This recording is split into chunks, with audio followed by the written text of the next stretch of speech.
আসসালামু আলাইকুম। আপনারা অনেকেই বার্থডে সেলিব্রেট করেন। তো আমরা সাধারণত এই সময় কি করে থাকি? কেক কাটি কিংবা মোমবাতি জ্বালাই। তো কখনো কি চিন্তা করেছেন যে এই যে মোমবাতি জ্বালাচ্ছি কিংবা মোমবাতিতে ফু দিয়ে নেভাচ্ছি, তারপর কেক কাটছি, এগুলো কেন? এটা আসলে কিভাবে আসলো? যখন আমি মোমবাতি ফু দিয়ে নেভাচ্ছি, এটা আসলে কি মিন করে? কিংবা আমি যে কেক কাটছি, অন্য কিছু না কেটে কেন বা কেকই শুধু কাটছি? এই কালচারটা কিভাবে আসলো? তা আমরা অনেকেই চিন্তা করি না। তো আজকে ইনশাল্লাহ আমি এ সম্পর্কে আপনাদেরকে কিছু ইনফরমেশন দেবো এবং আশা করি যেটা আপনাদের চিন্তার খোরাক হবে এবং নেক্সট টাইম থেকে বার্থডে সেলিব্রেট করার আগে আপনারা একটু চিন্তা করবেন। তো আমরা যদি বার্থডে সেলিব্রেশনের ইতিহাস দেখি, তো ইতিহাসে সবচেয়ে পুরাতন যে রেকর্ডটা পাওয়া যায় সেটা হচ্ছে বাইবেলের ওল্ড টেস্টামেন্ট থেকে বুক অফ জেনেসিসের চ্যাপ্টার 40 ভার্স 20 থেকে জানা যায় যে ফেরাউন সে তার জন্মদিন পালন করেছিল এবং এই উপলক্ষে সে মানুষকে খাইয়েছিল, এতটুকুই জানা যায়। কিন্তু তখন কোনো মোমবাতি জ্বালানো হতো কিনা কিংবা কেক কাটা হতো কিনা এই ধরনের কোনো ইনফরমেশন আমরা পাই না। পরবর্তীতে গ্রিক মিথোলজি থেকে জানা যায় যে গ্রিকদের চন্দ্রদেবী যাকে বলা হতো আর্টেমিস, তার জন্মদিন ছিল লুনার ক্যালেন্ডারের 6th ডে, অর্থাৎ প্রতি মাসের 6 তারিখে তারা সেই আর্টেমিসের জন্মদিন পালন করতো এবং যেহেতু সে চন্দ্রদেবী তাই তার জন্মদিন পালন করার জন্য তারা একটা কেক বানাতো যেটা চাঁদের আকৃতির অর্থাৎ গোলাকার হতো এবং এটাকে চাঁদের মতো গ্লো করার জন্য এর উপরে তারা মোমবাতি জ্বালাতো এবং তাদের বিশ্বাস ছিল যে এই মোমবাতির আলোর বিশেষ স্পিরিচুয়াল পাওয়ার আছে এবং তারা মনে মনে যে উইশটা করতো এই লাইটের কারণে সেটা খুব দ্রুত চন্দ্রদেবীর কাছে উপরে পৌঁছে দিত। তো এই বিশ্বাস থেকে আসলে মোমবাতি জ্বালানো শুরু এবং সেই সাথে এই কেকের ব্যবহার প্রচলন। তো এখনও দেখবেন আপনি বিভিন্ন বার্থডে পার্টিতে সাধারণত মনে মনে উইশ করা হয় মোমবাতি ফু দিয়ে নেভানোর আগে এবং বিশ্বাস করা হয় যে যদি সবগুলো মোমবাতি একসাথে নিভিয়ে দেওয়া যায় এক ফুতে, তখন মনে মনে যে উইশটা করা হয়েছে সেটা অ্যাকসেপ্ট করা হবে। তো এর পরবর্তী যে থিওরিটা পাওয়া যায় বার্থডে সম্পর্কে সেটা হচ্ছে যে প্যাগানদের মধ্যে, প্যাগান হচ্ছে তারা যারা প্রকৃতির পূজা করে এবং সেই সাথে মূর্তি পূজা করে তাদেরকে প্যাগান বলা হয়। তো এরা বিশ্বাস করতো যে মানুষের জন্মদিনের দিন বিশেষভাবে তার উপর ডেভিল বা এভিল স্পিরিট আক্রমণ করে এবং এই আক্রমণ থেকে বাঁচার উদ্দেশ্যে তাদের বিশ্বাস ছিল যে এই দিন যদি সেই যার জন্মদিন তাকে বিশেষভাবে সারাউন্ডিং করা হয় এবং তাকে ভালো ভালো সুইট ওয়ার্ড দিয়ে উইশ করা হয় এবং সেই সাথে তাকে গিফট দেওয়া হয় এবং অনেক নয়েজ তৈরি করা হয়, তাহলে সেই এভিল স্পিরিট তার উপর কোনো প্রভাব ফেলতে পারে না এবং পরবর্তী 1 বছর তার খুব ভালো যাবে। আর এখান থেকেই আসলে জন্মদিনে বেশি বেশি উইশ করা, তারপর হাততালি দেওয়া, বাঁশি বাজানো, হৈ হুল্লোড় করা, এ ধরনের কনসেপ্টগুলো চলে এসেছে। তো এই যে ইনফরমেশনগুলো বললাম এগুলো আপনি সব পাবেন একটা বইতে, সে বইটা লিন্টনের লেখা, দ্য লর্ড অফ বার্থডে নামে। এই বইতে আরেকটা ইনফরমেশন দেওয়া হয়েছে যে সেটা হচ্ছে যে মানুষের জন্মদিন তার জ্যোতিষশাস্ত্রের সাথে সম্পর্কিত এবং আপনি দেখবেন যারা জ্যোতিষশাস্ত্র প্র্যাকটিস করে এবং তারা মানুষের ভাগ্য গণনার ক্ষেত্রে তার বার্থডে বা জন্মদিনটা প্রয়োজন হয় এবং এখনও বিভিন্ন পেপার পত্রিকায় দেখা যায় যে মানুষের যে রাশিফল যেটা, এটা সম্পূর্ণ যে ভবিষ্যৎবাণী বলে দেওয়ার জন্য, এটা ইসলামে একদম হারাম এবং কুফরি একটা ব্যাপার। আল্লাহ ছাড়া ভবিষ্যৎ কেউ জানে না। তো এই প্র্যাকটিস করতে মানুষের জন্মদিনের প্রয়োজন হয়। তো মোটামুটি এগুলোই এই বার্থডের অরিজিন সম্পর্কে বেশ কিছু থিওরি। আরও কিছু থিওরি আছে, যেমন জার্মানদের ব্যাপারে আছে, আরও বেশ কিছু আছে। তো আপনি যেটাই দেখেন না কেন, সোর্স যেটাই হোক, এর প্রত্যেকটাই লিঙ্কড আপ হয় কোনো একটা ধর্মীয় বিশ্বাস থেকে। অর্থাৎ এই যে জন্মদিন পালন, এটা এমনি এমনি হয়নি, এটার পিছনে একটা ধর্মীয় বিশ্বাস, একটা ধর্মীয় রীতিনীতির সম্পর্ক রয়ে গেছে। তার প্রত্যেকেই এটা করেছে একটা ধর্মীয় কাজ হিসেবে, অ্যাক্ট অফ ওরশিপ ছিল তাদের এটা একটা। তো এখন কথা হলো যে এই যে বার্থডে সেলিব্রেশন এটা সবচেয়ে জনপ্রিয় যে ইউরোপ আমেরিকায়, তাদের মেজরিটি হচ্ছে খ্রিস্টান ধর্মের অনুসারী। তো এটা কি খ্রিস্টান কালচার? না, এটা খ্রিস্টান কালচার নয়। দ্য ওয়ার্ল্ড বুক ইনসাইক্লোপিডিয়ার 3 নম্বর ভলিউমের 416 নম্বর পৃষ্ঠায় এটা বলা হয়েছে যে আর্লি ক্রিস্টিয়ান স্কলার যারা, তারা তাদের অনুসারীদেরকে কঠোরভাবে নিষেধ করেছেন এই বার্থডে সেলিব্রেশনের এই কালচারটা থেকে দূরে থাকতে এবং যেহেতু এটা প্যাগান কালচার ছিল তারাও এটাকে খুব নিকৃষ্টভাবে দেখত। আবার ইহুদিদের সবচেয়ে বড় যে বিশ্বকোষ দ্য ইনসাইক্লোপিডিয়া জুডাইসা, সেটার 4 নম্বর ভলিউমের 495 পৃষ্ঠায় বলা হয়েছে যে এটা ইহুদি কালচার নয়। দ্যাট মিন্স এই বার্থডে সেলিব্রেশন এটা ইহুদি কালচারও না, এটা খ্রিস্টানদের কালচারও না, কিন্তু কালে পরিক্রমায় মানুষ আসলে তাদের ধর্মের অনুসরণ থেকে দূরে সরে গিয়ে এটাকে, এই প্যাগান কালচারটাকে অ্যাকসেপ্ট করেছে। এখন কথা হলো, তাহলে এটা কি ইসলামিক কালচার? কখনোই নয়।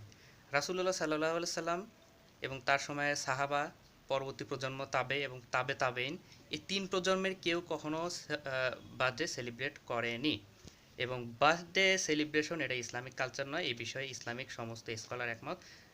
জন্মদিন পালন করা যাবে কি না এ বিষয়ে আপনি যে কোনো ফতোয়া যে কোনো আলেমদের থেকে নেবেন, সবাই এক বাক্যে বলেছে এটা সেলিব্রেট করা যাবে না। বরং হাদিসে খুব কঠোরভাবে রাসূল সাল্লাল্লাহু আলাইহি সাল্লাম আমাদেরকে বিধর্মীদের কালচার অনুকরণ করতে নিষেধ করেছেন। এবং আবু দাউদের ৩৫১২ নম্বর হাদিসে রাসূল সাল্লাল্লাহু আলাইহি সাল্লাম বলেছেন যে যে কেউ কোনো সম্প্রদায়কে অনুকরণ করবে সে তাদেরই অন্তর্ভুক্ত হয়ে যাবে। তাই ইসলামিক কালচার ব্যতীত অন্য যে কোনো বিধর্মীদের কালচার অনুকরণ এটা ইসলামে কঠোরভাবে নিষিদ্ধ। এবং আমরা জানি যে দ্বীন ইসলাম একটি পরিপূর্ণ জীবন ব্যবস্থা। যদি জন্মদিন পালনের মধ্যে ভালো কিছু থাকতো, এটা যদি ভালো কিছু হতো, তাহলে অবশ্যই রাসূলুল্লাহ সাল্লাল্লাহু আলাইহি সাল্লাম আমাদেরকে সেটা শিখিয়ে যেতেন।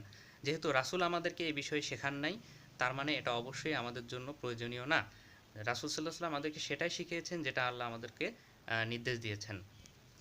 এখন আপনি হয়তো বলবেন যে ঠিক আছে, আমি মোমবাতি জ্বালানো, তারপর কেক কাটা এই ধরনের কাজগুলো করলাম না। আমার জন্মদিনে জাস্ট আমি আম, অন্যভাবে হয়তো দোয়ার ব্যবস্থা করলাম, মানুষকে দাওয়াত দিয়ে খাওয়ালাম, এভাবে কিছু ভালো কাজ করলাম।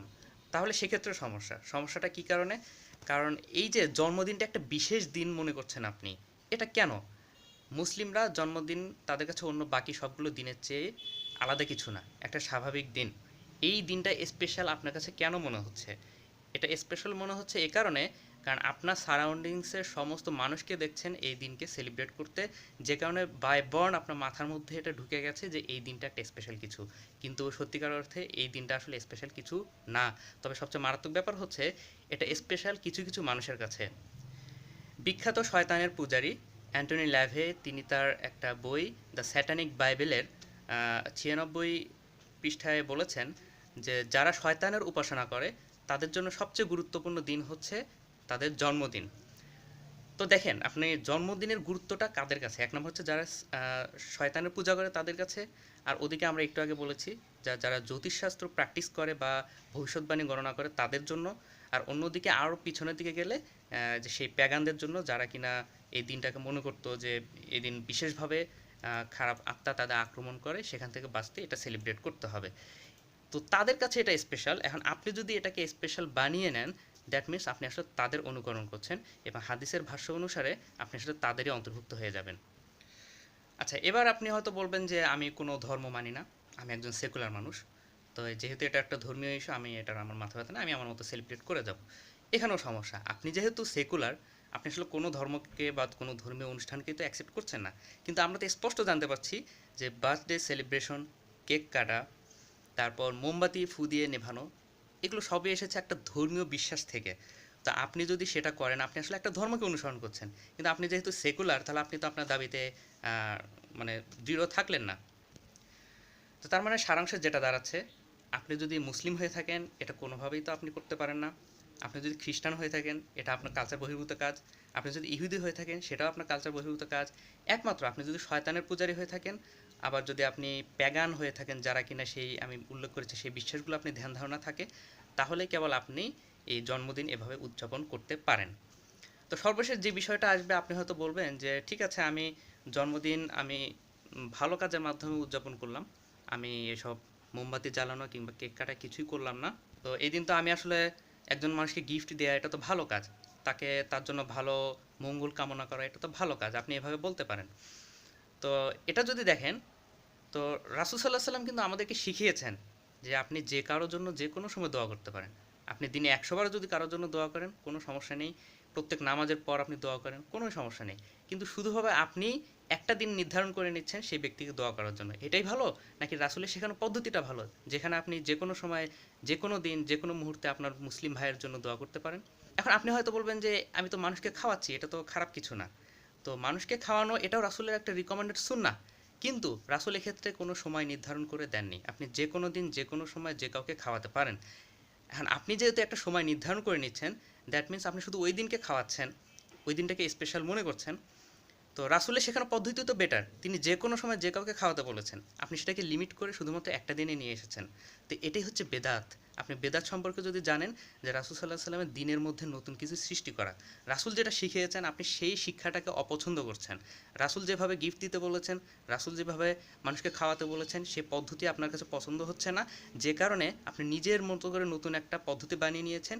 তাদের জন্মদিনে বিশেষভাবে আপনি তাদেরকে উপহার দিচ্ছেন, তাদের জন্য দোয়া করছেন কিংবা তাদেরকে গিফট দিচ্ছেন। দ্যাট মিনস আপনি রাসূলের সুন্নাহকে অপছন্দ করলেন এবং এজন্য আপনাকে অবশ্যই জবাবদিহি করতে হবে। তাই এখন এটা আপনার চয়েস। আপনি বার্থডে সেলিব্রেট করে প্যাগানদের অনুসারী হয়ে তাদের অন্তর্ভুক্ত হবেন, নাকি বার্থডে সেলিব্রেশন থেকে নিজেকে হেফাজতে রেখে রাসূলের সুন্নাহকে অনুসরণ করে মুসলিম হিসেবে নিজেকে অন্তর্ভুক্ত রাখবেন।